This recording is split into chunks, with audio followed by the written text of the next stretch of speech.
চলে এসেছি বন্ধুরা ডিনারের জন্য নতুন একটি রেসিপির ভিডিও শেয়ার করতে আপনাদের সাথে। নমস্কার বন্ধুরা, ওয়েলকাম টু ঝুনু অঙ্কু।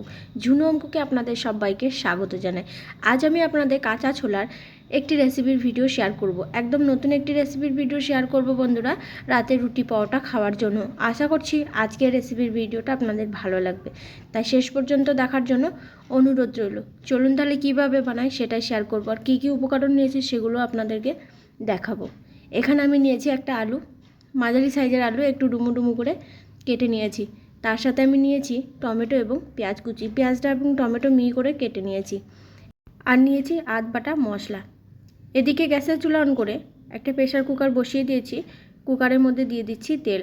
রান্নাটা আমি কুকারে বানাবো, তাই কুকারটা বসিয়ে দিয়েছি। তেল গরম হয়ে গেলে তেলের মধ্যে ফোড়ন দিলাম তেজপাতা এবং শুকনো লঙ্কা। এবার তার সাথে দিয়ে দিচ্ছি 1 চামচ গোটা জিরে। ফোড়নটা ভালো করে ভেজে নেব বন্ধুরা। নতুন বন্ধু যারা আছেন এখন এই ছোট্ট চ্যানেলটিকে সাবস্ক্রাইব না করে থাকলে অবশ্যই সাবস্ক্রাইব করে পাশে থাকবেন নতুন নতুন রেসিপির ভিডিও দেখতে চাইলে। এবার আমি মিহি করে কুচি করে নেওয়া পেঁয়াজ কুচিটা দিয়ে দিচ্ছি। পেঁয়াজ কুচি দিয়ে ভালো করে গোল্ডেন ব্রাউন করে ভেজে নেব। রুটি পরোটা খাওয়ার জন্য ভীষণই টেস্টি এবং দারুণ একটি রেসিপির ভিডিও শেয়ার করব। পুরোটা দেখুন, আশা করছি ভালো লাগবে, আর অবশ্যই বাড়িতে একদিন বানিয়েও দেখবেন। এবার আমি পেঁয়াজ গোল্ডেন ব্রাউন করে ভেজে নিয়েছি। 1 চিমটি মতন হিং দিলাম। হিং দিলে সুন্দর একটা ফ্লেভার আসবে, যদি হাতের কাছে থাকে তাহলে অবশ্যই দিয়ে নেবেন। আবারও কিছুক্ষণ একইভাবে ভেজে নিলাম। তারপর এখানে দিয়ে দিচ্ছি আধ বাটা মশলা। এখানে 4 থেকে 5 কোয়া রসুন, আদা এবং কাঁচা লঙ্কা নিয়েছি, আধ বাটা করে বেটে নিয়েছি। আধ বাটা মশলাটা দেওয়ার পর ভালো করে ভেজে নিচ্ছি।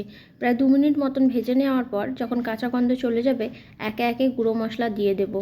ধনিয়ার গুঁড়ো, জিরের গুঁড়ো, লবণ, তারপর আমি দিয়ে দিচ্ছি হলুদ। সব কিছু পরিমাণ মতন দিয়ে নেব।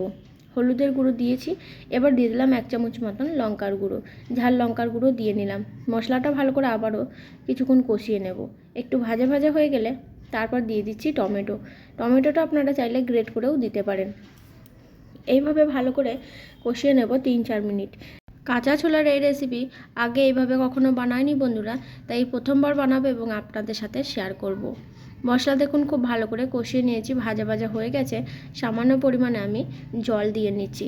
মশলার বাটিটা ধুয়ে একটু জল দিয়ে আবারও ভালো করে ভেজে নেব। শেষ পর্যন্ত রেসিপির ভিডিওটা দেখুন, আশা করছি ভালো লাগবে। ভালো লাগলে অবশ্যই একটা লাইক কমেন্ট শেয়ার করবেন। এবার আমি ঢাকনা চাপা দিয়ে এবং ঢাকনা খুলে 1 থেকে 2 বার এইভাবেই মশলাটা কষিয়ে নেব। ঢাকনা খুলে আবারও নেড়ে নিয়ে আবারও ঢাকনা চাপা দিয়ে আমি কষে নিচ্ছি। তারপর পুরোপুরিভাবে কষানো হয়ে গেলে ছোলা দিয়ে দেব। তার আগে আমি এখানে দিয়ে দিচ্ছি অল্প পরিমাণে চাট মশলা আর তার সাথে সামান্য চিনি। আপনাদের হাতের কাছে যদি ছোলা মশলা বা সবজি মশলা থাকে অবশ্যই দিয়ে নিতে পারেন। এবার ভালো করে আবার একবার মিশিয়ে নিলাম চিনি দেওয়ার পর। তারপর দিয়ে দিচ্ছি কাঁচা ছোলা। ছোলা দিয়ে ভালো করে আবারও মিশিয়ে নিচ্ছি। আর দিয়ে দেবো বন্ধুরা তার সাথে আলু। আলুর পরিমাণ আপনারা চাইলে বাড়িয়ে নিতে পারেন। এবার ছোলা আলু ভালো করে মশলার সাথে মিশিয়ে 2-3 মিনিট মতন কষে নেব, যাতে শুকনো শুকনো করে কষানো হয়ে যায়। তারপর আমি ছোলা সিদ্ধ করে নেব।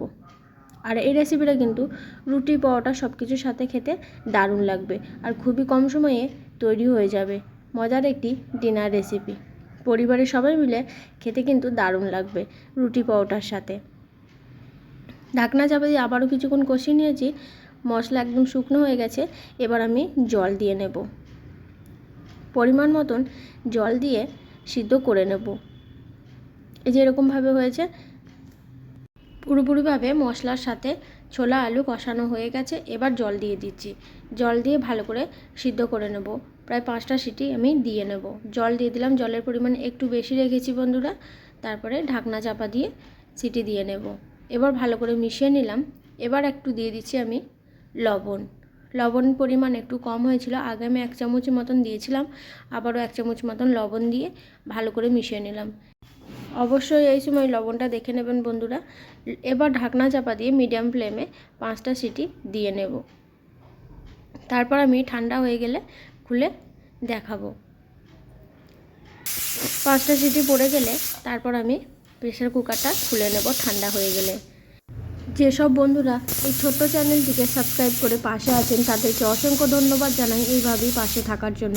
নতুন বন্ধু এখনও চ্যানেলটিকে সাবস্ক্রাইব না করে থাকলে অবশ্যই সাবস্ক্রাইব করে পাশে থাকবেন। 5টা সিটি দেওয়ার পর গ্যাসের ফ্লেম আমি বন্ধ করে দিয়েছিলাম। এবার একটু ঠান্ডা করে নেওয়ার পর ঢাকনা খুলে নিচ্ছি। ছোলাগুলোকে এবার দেখে নেব কতটা সিদ্ধ হয়েছে। একবার ভালো করে মিশিয়ে নিলাম বন্ধুরা। এই যে এরকমভাবে হয়েছে ছোলাগুলো, দেখুন ছোলা কিন্তু পুরোপুরিভাবে সিদ্ধ হয়ে গেছে। 5টা সিটি দেওয়ার পরে বন্ধুরা ছোলা এরকমভাবে সিদ্ধ হয়ে গেছে। আরও একটা বেশি সিটি দিলে গলে যাবে। ছোলা কিন্তু ভালোভাবে সিদ্ধ হয়ে গেছে কিন্তু গলে যায়নি। এবার আমি দিয়ে দিচ্ছি সামান্য পরিমাণে গরম মশলা, আর তার সাথে একটু দিয়ে দেবো কাসুরি মেথি। আবারও গ্যাসের ফ্লেম আমি অন করে দিয়েছি। তারপরে গরম মশলা এবং কাসুরি মেথি দিয়ে কিছুক্ষণ ফুটিয়ে নিয়ে গ্যাসের ফ্লেম বন্ধ করে দেবো। তাহলে কিন্তু পুরোপুরিভাবে তৈরি হয়ে যাবে কাঁচা ছোলার এই রেসিপি, রাতে রুটি পরোটা খাওয়ার জন্য। লুচির সাথেও খেতে কিন্তু দারুণ লাগবে। আশা করছি বন্ধুরা আজকে শেয়ার করা রেসিপির ভিডিওটা ভালো লেগেছে। আর আলুগুলোকে এবার আমি একটু কেটে দিচ্ছি যাতে দেখতেও ভালো লাগে এবং একটু মাখো মাখো হয়ে যায়। এবার গ্যাসের ফ্লেম বন্ধ করে নামিয়ে নেব। আজকের মতন এখানেই শেষ করছি বন্ধুরা। দেখা হবে পরবর্তী আবার কোনো রেসিপির ভিডিওতে। ততক্ষণ সবাই সুস্থ থাকুন, ভালো থাকুন। আর আজকে শেষ পর্যন্ত রেসিপির ভিডিওটা দেখার জন্য অসংখ্য ধন্যবাদ বন্ধুরা। আর অবশ্যই বাড়িতে একদিন বানিয়ে খেয়ে দেখবেন কেমন লাগলো। আমাকে অবশ্যই একটা কমেন্ট করে জানাবেন।